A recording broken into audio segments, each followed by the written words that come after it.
I truly believe that the marriage is in dire straits between Meghan Markle and Prince Harry. It is now really a sort of money-making machine between the both of them, whichever way they want to look at it. You know, she can pat him on the back and look gooey-eyed, and she's now come back to that mantra as the businesses have failed and stuff like that. There is a certain kind of couple the modern media loves. A couple who look glamorous from a distance, a couple who hold hands at just the right moment. A couple who understand how to step out of a car, angle toward a camera, and make even tension look curated. For a long time, Harry and Meghan understood that game better than most. But now, something feels different. Not loudly different. Not in a way either of them would ever admit. But if you watch carefully, the change is there.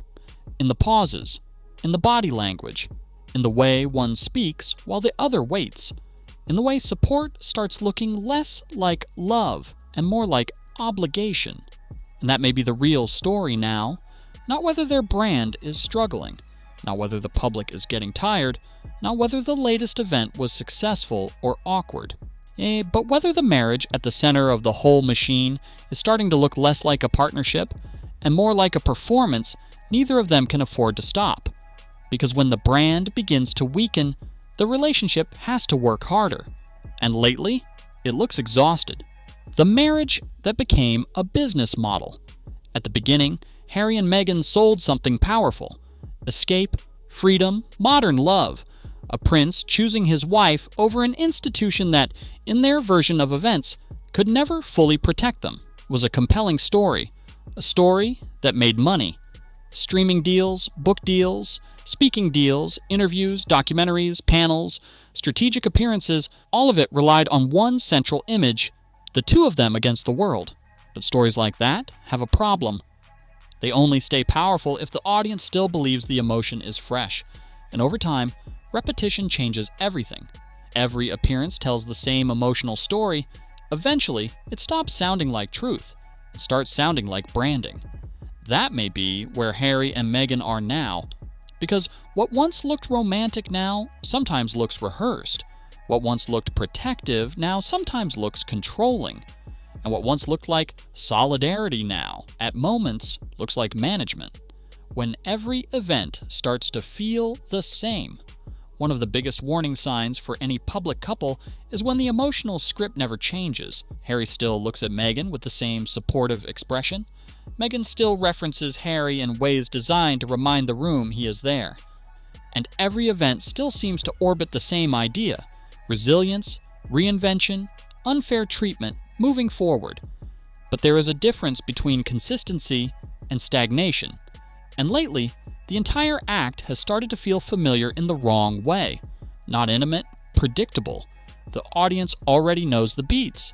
The soft self-reference, the nervous laugh, the reassuring husband in the room, the suggestion of fragility, the emphasis on support. And once people begin to notice the structure of a performance, they stop being emotionally moved by it. They start watching mechanically. That is dangerous for a couple whose value depends so heavily on emotional persuasion. Why Harry now looks less like a husband and more like a handler. This may be the hardest part of the story. Because public support is not the same thing as equal partnership. Harry still shows up. He still appears when needed. He still claps at the right moments, sits in the audience, reinforces her confidence, and helps hold the emotional frame together. But increasingly, he looks less like a man sharing center stage with his wife, and more like the man assigned to make sure the room stays warm while she performs. That shift is subtle, but once you see it, it becomes difficult to ignore. He is there to validate, to signal affection, to soften tension, to keep attention flowing in the right direction, to reassure the audience that what they are seeing is authentic. And perhaps most importantly, he is there to make her more interesting. Because that is the quiet reality behind so much of this. On her own, Meghan can generate coverage. But with Harry physically present, she generates meaning. He is the royal context, the inherited significance, the visual reminder that she is not just another celebrity on a stage. He is the reason the room still pays attention. And somewhere, I think, he knows that. The problem with Meghan's solo appeal. This is where things become uncomfortable. because Meghan's public team has spent years trying to present her as a powerful, solo figure. Independent, visionary, influential, commercially magnetic. But when you strip away the styling, the setting, the messaging, and the carefully controlled language, there is a recurring problem. The strongest version of Meghan commercially is still the version attached to Harry, not because she lacks ambition, because her identity in public life was built through royal access and royal rupture, not through a distinct post-royal body of work powerful enough to stand alone. That's why so many appearances still feel like they need him nearby, even when he isn't technically part of the event. He does not even have to be on stage. He just has to be present enough that the audience remembers what makes her matter in the first place. Without that, the room changes, and I think she knows it. Why she keeps pulling him back into frame. When a public figure feels her independent pull weakening, she starts borrowing weight from the nearest source of gravity. For Meghan, that source is Harry. So he appears in the audience, he sends the supportive message, he becomes the emotional footnote. He enters just enough to keep the event from feeling too small. This is not accidental, it is structural. Because the minute Harry disappears too fully, people stop asking, "What are they doing?" and start asking, "What is she actually doing?" That is a much more dangerous question, especially when the answer is not always clear. A lifestyle pivot here, a media appearance there, a brand relaunch, a panel, a wellness event, a soft celebrity crossover. None of it necessarily builds into a stable identity. And when identity is unstable, dependency grows. The girl's weekend moment that said too much. Some events tell you more in the atmosphere than in the headlines. On paper, a polished weekend appearance can be framed as empowering, warm, successful, and supportive. But behind the scenes, the energy can tell a very different story according to the kind of account that matters most in situations like these, not official spin, but the observations of someone actually in the room. The event itself did not feel electric. It felt managed, not disastrous, not chaotic, just underpowered, not the atmosphere of a woman commanding the room through natural charisma. More, the atmosphere of a room being coaxed into enthusiasm. That difference matters, because once applause has to be encouraged, once energy has to be lifted manually, once the spontaneous tone feels engineered, then the event is no longer running on magnetism. It is running on effort, and effort shows. Apparently, one of the most striking things was not Meghan's performance itself, but Harry's presence at the back of the room. There, but detached, supporting, but not engaged, present yet somehow absent. That image says more than any statement could, because if he looked bored, tired, or emotionally checked out, then what the audience may have witnessed was not loving support. It was obligation. An obligation always has a different texture. The imbalance. People are starting to notice. Strong public couples can survive pressure, but weakly balanced public couples eventually expose their imbalance. One becomes the speaker, the other becomes the validator. One demands the emotional architecture, the other provides it, and over time, resentment tends to grow in the direction of the person doing more invisible labor. That appears to be the risk here. Harry is not just Meghan's husband anymore in public life. He has become part escort, part shield, part credibility device, part emotional amplifier. That is a lot for any marriage to carry, especially when his own public identity is already in trouble. Because Harry has his own problem. He has run out of new things to say. Harry's narrative is stalling too. For years, Harry had one major emotional narrative that worked. Pain, loss, trauma, his mother, the palace, the emotional damage of royal life. That narrative carried enormous force at first, but repetition changes impact. And now to many people, it feels like he keeps circling the same wound because he has never built a second chapter strong enough to replace it. That is not a moral criticism, it is a narrative problem.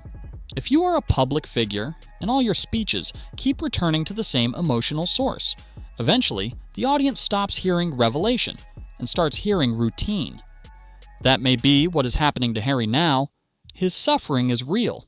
his history is real, but as public material, it is becoming overused, and he seems to know that. Yet what replaces it? He does not appear to have a new mission powerful enough to stand entirely on its own, so he stays caught between seriousness and branding, between wanting dignity and needing visibility, between wanting to be more than Diana's son, and still having that be the strongest emotional card he can play. That kind of trap wears a person down. Meghan's problem is different, but just as serious. If Harry's problem is repetition, Meghan's problem is authenticity. Not whether she is authentic privately, none of us can know that fully, but whether the public still experiences her as authentic in the roles she keeps trying on. And more often now, the answer seems uncertain. Lifestyle authority? Maybe. Media mogul? Not convincingly. Thought leader? Not consistently. Humanitarian? The optics often feel over-curated. Celebrity entrepreneur? Still unstable. That is why her brand keeps looping back to the same core asset, being Meghan married to Harry. Without that, the rest becomes fragmented, and fragmented brands are exhausting to maintain. When a marriage is thriving privately, public appearances usually expand both people. When a marriage is functioning primarily as a unit of survival, public appearances often begin shrinking them. One becomes more managed, the other more burdened. One starts needing reassurance constantly. The other starts supplying it automatically. And that is exactly the energy this now gives. Not collapse, not dramatic breakup. Something quieter, fatigue. A husband who looks like he is working. A wife who looks like she knows she cannot afford to let him drift too far away from the spotlight. That is not romance. That is maintenance. And maintenance is one of the clearest signs that the relationship is now carrying more weight than joy. Another revealing element is what doesn't get used as often as you might expect. For a couple so invested in emotional storytelling, the children remain strangely abstract, mentioned when useful, referenced symbolically, included through gifts, phrases, soft anecdotes, but rarely integrated into a larger, believable family picture. That is their right. Of course, children deserve privacy, but from a public image perspective, it creates a strange gap, because they want the emotional value of family while withholding almost all of the grounding detail that would make that family life feel organically present. The result is a narrative that often feels selective in a way people instinctively distrust. Not private, strategic. And the public is much better at sensing that distinction than teams like theirs often assume. If I had to reduce the entire story to one emotional truth, it would be this. They are both terrified of becoming less valuable. Harry fears becoming repetitive, drifting into irrelevance outside the pain story that made people listen. Meghan fears becoming unmarketable without the living royal connection standing right beside her. So they cling harder to the one structure that still works. The couple, the united front, the hand on the back, the smile in the audience, the supportive spouse, the shared image. But once a couple becomes the last reliable product, that puts enormous pressure on the marriage itself. Because then love is no longer just love, it is infrastructure. And that may be what we're seeing now, not a dramatic royal divorce on the horizon, not some tabloid fantasy ending. Something slower, more modern, more recognizable. A marriage becoming a machine. A husband becoming part minder, part symbol, part proof of relevance. A wife working harder and harder to keep the frame intact. Two people still standing together, but for reasons that may no longer look as simple as love. That is why the public mood around them has changed. People may not know exactly what is wrong, but they can feel that something is off. Because when affection becomes stagecraft, the room always knows before the headlines do.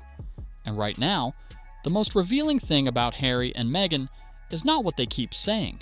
It is how much effort it now takes to make the world believe it.